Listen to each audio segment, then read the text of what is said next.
يا نفس إن لم تظفري لا تجزعي.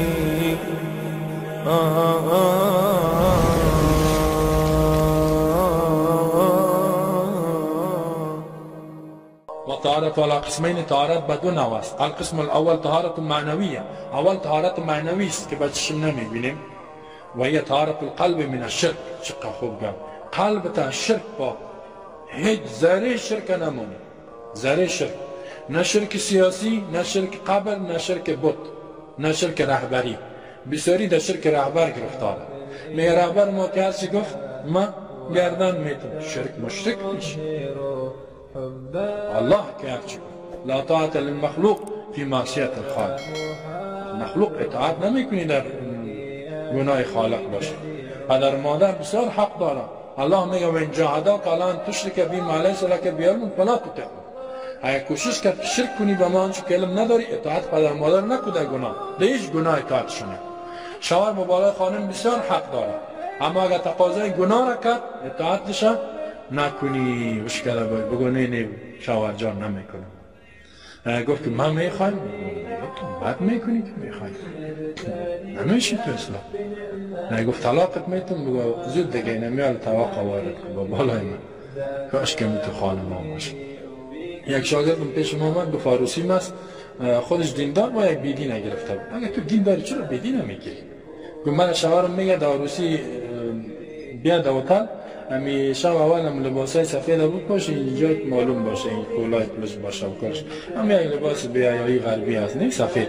اونم من چون 20,000 30,000 40,000 کرام میگیرم برای دو سه شب. حتی در شهر نو گفت 70,000 دو سه شب کرام میگیره. 70,000. من گفتم تا که احمق در جهان باشم مفلس در نمیمانه. حالا این مفلسا در سیتی سنتر ششتگیستن، این احمقا میرن و لباسا هم میارن. چی میکنی و لباسا؟ کجا اسلام گفته شده که لباس شب جدا و لباس خینه جدا و عصوب جدا و چاشت جدا و بینگاه جدا بازی تو به ایجا؟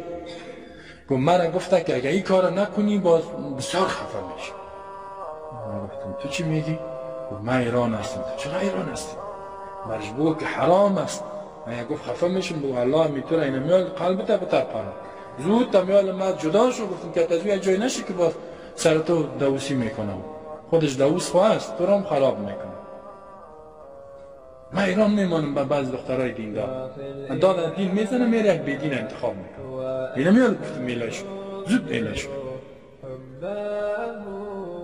گفته چی میگم؟ ما مردم آزاد هستیم. همین تو زنای ما به لباس و به این عقل برداری هم میکنیم. خیلی از خیلی ما آزاد هستیم. تو خب بیدین هستی که آزاد هستی. آزادی که بنده الله نیستی. من نیستم بیدین. تو برش بگو. یکم تا حافظ قرآن دیندار است، به یک لندنی بیدین میکش برو. کجا میرم؟ لندن. هی افسوس. دارالحرب، مکانی که علیه اسلام و اعلان جنگ کرده است. تو میری در اونجا. دینم داده، دینم میزنی. ایمان والله در قلب جای نگرفته. ناک به دروغ میگی که من ایمان دارم. ما دعوی سلفیت هم میکنم، من سلفیستم. سلف و صحابه بود که الله میفرماید محمد رسول الله والذین معه اشداء علی الکفار. کسایی که به امرای رسول الله در برابر کافر شدید است، رحماء بینهم، در بین خود نهایت مهربان. سلف خونا بود. تو که کافر خوش داری در بین کافر زندگی کنی، در بین کافر بگردی باز. حتی حدیث صحیح است، رسول الله صلی الله علیه و آله میفرماید که لا یقبل الله من مسلم عملا. فکر این حدیث خود الله قبول نمی کند از یک مسلمان هیچ عملی را. کدام مسلمان؟ یقیم بین اظهر المشرکین، که در بین مشرکین زندگی میکند. حتی یفارق من المشرکین الی المؤمنین، تا که به طرف مؤمنین نامده عملش قبول نیست. در بین کافر مشرک زندگی میکنه، هیچ عملت قبول نیست. نماز روزه و هیچ چیزت قبول نیست. شرک سیاسی است. رئیس جمهور صاحب هر چی که میگه، رهبر ما هر چی که میگه، هر چی که میگه، نه، این شرک سیاسی است. باید قانون دنیا را قبول داریم. نه، قانون الله را غیر از الله دیگه هیچ قانون قبول نداریم. اتخذوا احبارا و رهبانا اربابا من دون الله والمسیح. علما و رهبرای خدا را رب جور کردن. این کار نمیکنیم. و کل ما ران علی، هر چیزی که زنگ میزنه در قلب، این از او پاک، از معاصی، از شرک، این گناه پاک. و هي اهم من طهارت البدن. کتابتان میگه می طهارت قلب مهم است از طهارت بدن کن. این ظاهرت پاک باشه، قلبت شرک باشه، چی کنی؟ یگان تا ظاهر خدای تو پاک میکنه نه پاک.